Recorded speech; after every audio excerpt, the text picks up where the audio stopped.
आमचे बालगोपाल मंडळी या ठिकाणी टाळ घेऊन उपस्थित आहे. पेटी वादक महाराज आहेत.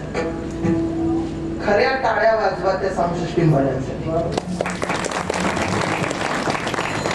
आम्ही कीर्तनकार जेव्हा ग्रामस्थांचे फोन येतात तेव्हा आम्ही पहिल्या दिवसाचं कीर्तन घ्यायला डचकतो.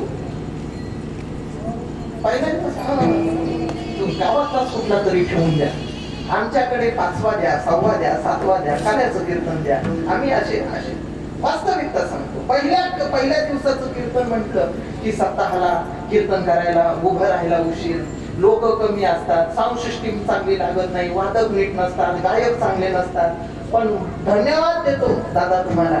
पहिल्याच दिवशी मला असं वाटतं जणू काय उद्या काल आहे ना जागराचंच कीर्तन आहे.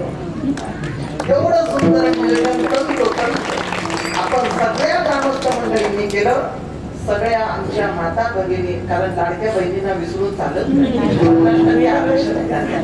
त्याच्यामुळे त्यांनाही मी धन्यवाद देतो. सर्व मित्रवर्ग, बंधुवर्ग सगळ्यांच्या चरणी नारदाच्या गादीवरून मनोभावे आपले चरणी नमन. अतिशय सुंदर मृदंगाची साथ आपल्या सगळ्यांना, सगळ्यांची नावं माहीत आपल्या सगळ्यांच्या चरणावरती नमन. एकदा जोरदार टाळ्या वाजवा.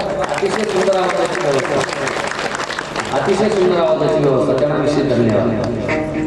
आणि व्यासपीठावर आपण सगळे उपस्थित कोण जाणे गुणा घडे उपासना